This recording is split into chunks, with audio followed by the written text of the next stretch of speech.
Welcome back. સમાચાર તરફ આગળ વાત કરીએ. આજથી દેશભરમાં અનેક મહત્વના નિયમો બદલાયા છે, જેની સીધી અસર તમારા ખિસ્સા પર પડશે.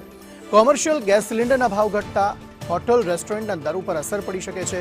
આજથી આઈટીઆર ફાઇલ કરવા પર લેટ ફી ચૂકવવી પડશે. એટલે કે જો તમે લેટ આઈટીઆર ભરો છો તો.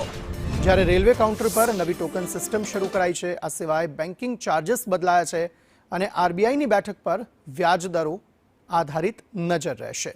તો કેટલાક ફેરફારો. એલપીજી કોમર્શિયલ સિલિન્ડરના ભાવ ઘટ્યા છે. આ ઉપરાંત જન્મ મરણના જે પ્રમાણપત્ર છે તે નિયમોમાં પણ ફેરફાર કરાયા છે. 3 જુલાઈએ આઈટીઆર ફાઇલિંગની સમયસીમા જે છે તે પૂર્ણ થઈ રહી છે. તેવામાં હવે તેનાથી પછી જો તમે આઈટીઆર ભરો છો તો તમને લેટ ફી લાગી શકે છે. આ ઉપરાંત રેલવે તત્કાલ બુકિંગ અને ટોકન નિયમો જે છે તે પણ બદલાયા છે. રેલવે વિભાગમાં આ ફેરફાર જે છે તે આજથી લાગુ થઈ જશે, જેમાં રિઝર્વેશન કાઉન્ટર પર ટોકન સિસ્ટમમાં ફેરફાર કરવામાં આવ્યો છે.